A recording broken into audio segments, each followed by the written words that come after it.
अस्सलामुअलैकुम बच्चों, आज हम थर्ड क्लास के उर्दू से एक नज़म पढ़ेंगे जिसका नाम है बादल और तारे। इस नज़म को तलूक चंद मरहूम ने लिखा है। पहले मुश्किल अल्फाज और उनके माना पढ़ते हैं। ओजल होना कहते हैं गायब होने को। शबनम कहते हैं सुबह की नमी को। मसरत कहते हैं खुशी को। जगमग कहते हैं चमकने को। अंबार कहते हैं देर को। शाबाश। बादल और तारे। खत्म हुआ दिन सूरज डूबा, शाम हुई और उभरे तारे, जगमग जगमग करते आए नूर के टुकड़े प्यारे प्यारे।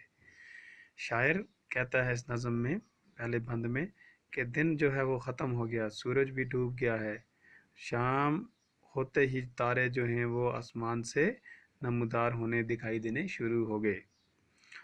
जगमग जगमग करते यानी कि चमकते चमकते आहिस्ता आहिस्ता दिखाई दे रहे हैं नूर के टुकड़े प्यारे प्यारे, और बहुत ही खूबसूरत, बहुत ही प्यारे लग रहे हैं।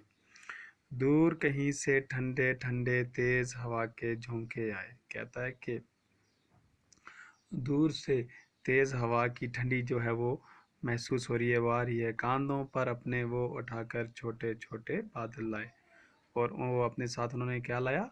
बादल उनके साथ हैं। इनको देख के और भी बरसा नूर मसरत का तारों से। जैसे ही बादल को देखा किसने? तारों ने। शायर कहता है कि तारों ने बादल को देखने पर उनकी चमक जो है, उनकी खुशी जो है वो और भी ज़्यादा हो गई।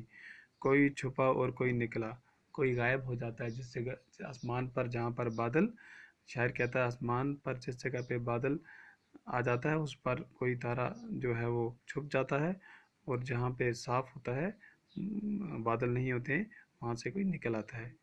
बादल के इन अंबारों ढेरों से तारे जो हैं वो नमूदार होते हैं। खेल रहे हों जैसे बच्चे आँख मचोली गली गली में, या शबनम के कतरे चमके ओझल होकर गली गली में। कहता है जैसे बच्चे खेलते हैं इस तरह वो तारे जो हैं वो उनकी चमक जो है वो दिखाई दे रही है।